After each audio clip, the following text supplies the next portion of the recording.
What's up guys? Hello, annyeonghaseyo. So another day again for us guys. Last time we already discussed about the vowels, the positioning of the vowels, right? And we already knew that there are two types of vowels. The first one is the vertical vowels, and the second one is horizontal vowels, right? So guys, so let's proceed to our next topic, which is about consonant. So it means the positioning of the consonants, because as you notice guys, you see those characters, their consonants. As you observe their consonants, sometimes you see K or G, something like that, K, G, T, D, T or D. So it means sometimes there's a changing of their sounds. Sometimes there's a changing of sounds. Okay, and it depends to their positions. All right, guys. So that's the reason why we will study those things, because that thing is one of most I can say it is one of the challenging part. So the positioning, their positioning. So you know guys, there are so many rules regarding their consonants in terms of syllabications, you know guys. But we will start first to their basic form of syllabication of consonant. Alright guys, so let's start first to K or G. So okay, as you observe, sometimes K, sometimes G. So how we will distinguish that we can pronounce it K, or we can pronounce it G, right? So it's confusing, right? So that's the reason why I come up on this part of discussion. So guys, you know, I already knew that in Korean they are making their words, or they are forming their words syllable by syllable, right? So if you see in the first syllable, if you see in the syllable, okay, in the syllable, inside the syllable, okay, if you see inside the syllable and K is in the initial or in the front, okay, if you see the K is in the initial or in the front of the syllable, so you should pronounce it K, okay, just pronounce it K, or nothing to be changed, okay, nothing to be changed, as is, just pronounce it K. All right. So but if you see it in the end or in the final position, all right, okay, if you see it in the final position or in the end of that syllable, so just pronounce it K, okay, K also, okay. Okay guys, but if you see it is in the middle of two vowels, but if you see it is in the middle of two vowels, or in the beginning, or in the beginning of the second syllable, pronounce it G, right? So I hope you got it guys. So very confusing, right? Next, the next guys is N, right? So N, since N is alone, so it is alone, so nothing to be changed, okay, nothing to be changed, okay, nothing to be changed. So all pronunciations, wherever its position, okay, just pronounce it N, right? Easy.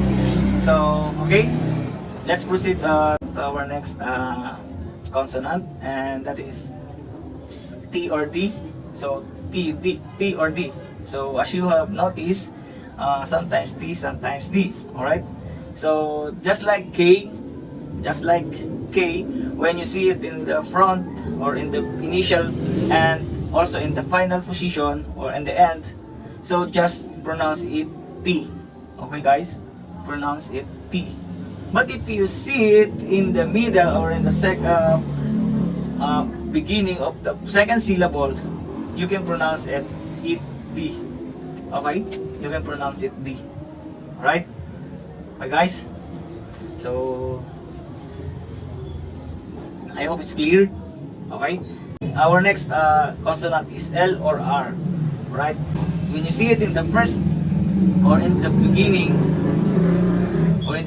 and also if you see it in end or final position, just pronounce it L. Alright? So just pronounce it L. And when you see it in the in between vowels or in the first and the second syllables, just pronounce it R. Right? Easy, right? Our next is M. M guys. So since M is single, so you nothing to be changed. Also. Okay? Whenever you see it in the front, in the middle, or in the end, just pronounce it M. Right? Anyway. So okay guys. So we can proceed to our next consonant. So our next consonant guys is P or B. So guys, as you observe, sometimes you can pronounce it P or sometimes you can pronounce it B, right? So the same with the other consonants. When you see it in the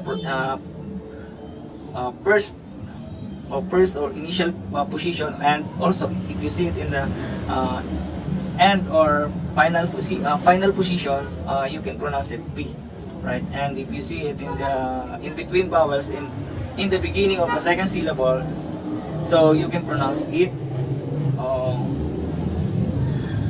B, right? But guys, our next is S or SH.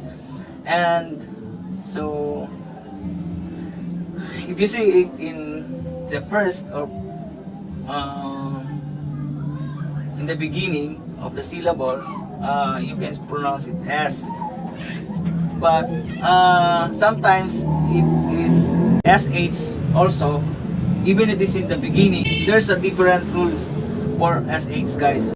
They pronounce it SH if the following character is E or I, and also W sounds or the combination vowels, and Y sounds vowel. Alright, so that's the rules for SH. Okay, I hope you get it guys, because so that's so guys, a little bit confusing. Okay, but I know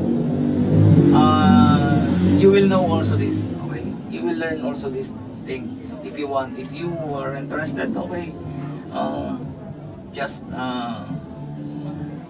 concentrate, okay, and you will know. At the end of the day, you will know this. Okay, just focus only, right? Okay guys, so that's the rule for S and SH. Alright, so additional guys, additional S, if you found S in the end, right? So in the end or in the final position, so you cannot pronounce it S, right? So you should pronounce it T. Okay guys, our next consonant is NG.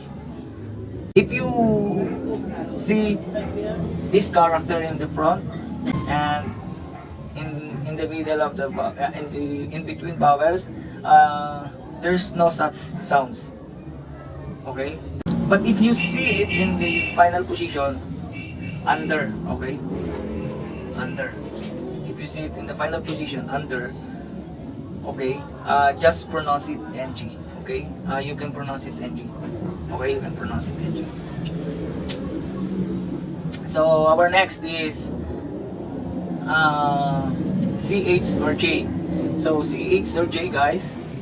So see this character in front or in the beginning of the syllables. Just pronounce it CH. Okay, CH. But if you see it in the middle of or in the middle of the two vowels or in between two vowels or in the beginning of the next syllable, so just pronounce it J. Alright? Okay, guys?